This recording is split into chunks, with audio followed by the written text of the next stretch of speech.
أعوذ بالله من الشيطان الرجيم. بسم الله الرحمن الرحيم. وإلى ثمود أخاهم صالحا قال يا قوم اعبدوا الله ما لكم من إله غيره قد جاءتكم بينة من ربكم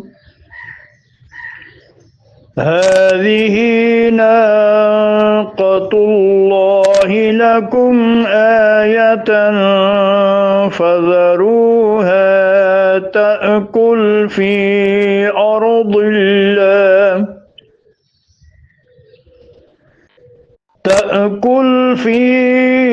أرض الله ولا تمسوها بسوء